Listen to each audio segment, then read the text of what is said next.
मुझे अफसोस है कि आप जा रहे हो। कहीं मेरे चाचा बैठे हैं, गफूर चाचा, कहीं मेरा भाई बैठे हैं नीतीश कुमार, लेकिन धर्म अधर्म की बारी आई है तो आज गद्दा चलाना पड़ रहा है तुम्हारे पीठ पर। हम लोग चिंता मत कर। तो ये जो मन है मत वाला, कहीं हम लोग के गुरु जौहर साहब बैठे हुए हैं, गुरु थे हम लोग के। मुझे अफसोस है, मैं आता हूं कि ये जो मन है माननीय प्रधानमंत्री जी मतवाला भोला ठुमक ठुमक के थिरकता है, चाहे होली हो या कोई हो। जैसे आप थिरक रहे थे और हम कपड़ा फाड़ के पटना में होली गा रहे। ऐसे ही लोगों के लिए ये धरती ज्यों का पृथ्वी खामोश है, वहीं ज्यों का त्यों है। सूफी आए, संत आए, आपके सूफी संत जैसे अडवाणी जी बैठ के उपदेश पढ़ा रहे थे। आपने सोचा नहीं कि आपका सत्यानाश क्या हुआ, किसने किया ये बात। उन दिनों में सूफी आए, संत आए और भटकते इंसान को, मतवाला इंसान को, जो बान को बान नहीं समझता, माँ को दूसरे की माँ को माँ नहीं समझता, दूसरे के बाप को बाप नहीं करता, प्रणाम नहीं करता, तो सूफी और मौलाओं ने कहा कि दौलत दुनिया माल खजाना दुनिया में रह जाएगा और मुट्ठी बांध के आया बंदा हाथ पसारे। जैसे जैसे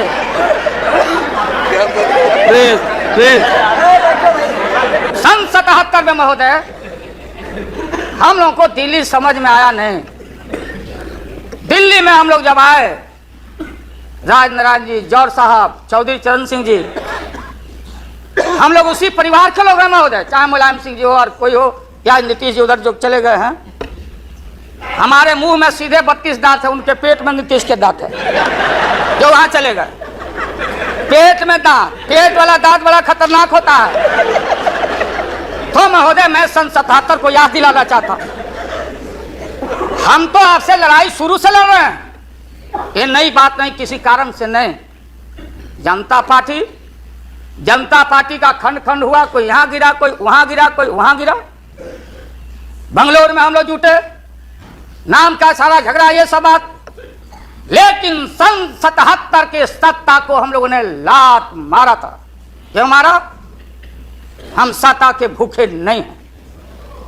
हमने उस सवाल को उठाया था, अरे नए नए आप आए हैं, मुझे अफसोस है कि आप लोग जा रहे हो इन लोगों की वजह से।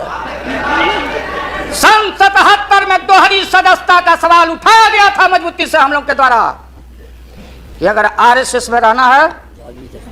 जौहर साहब भी बोलते थे, छाती पर हाथ रख के बोले, यही उठाए थे। हम तो लोग नए थे,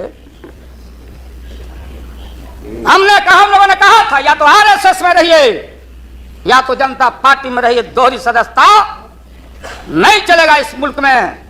और देश के सेकुलर कैरेक्टर और फाउंडेशन को हम लात नहीं मारेंगे। आपको याद होगा, इसलिए हम लोग टूटे और हम लोगों ने नारा दिया, चरण नहीं तो चुनाव।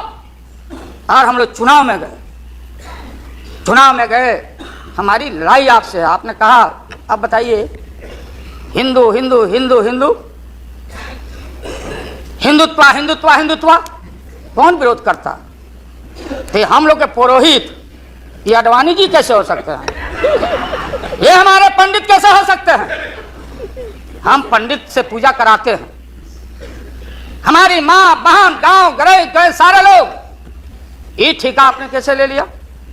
आज इस देश का सेकुलर कैरेक्टर सेकुलरिज्म है, इसलिए राबड़ी देवी गांव की बेटी मुख्यमंत्री बनती है। देश की एकता अखंडता।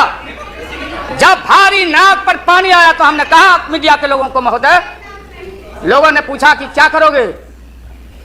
हमने एक कैलेंडर कर दिया, क्योंकि लोग रोज बोलते थे दिल्ली में, नहीं जयललिता जी से पैचअप हो गया, लालू मुलायम में लड़ाई हो गई विगत दिनों में, कोई कुछ।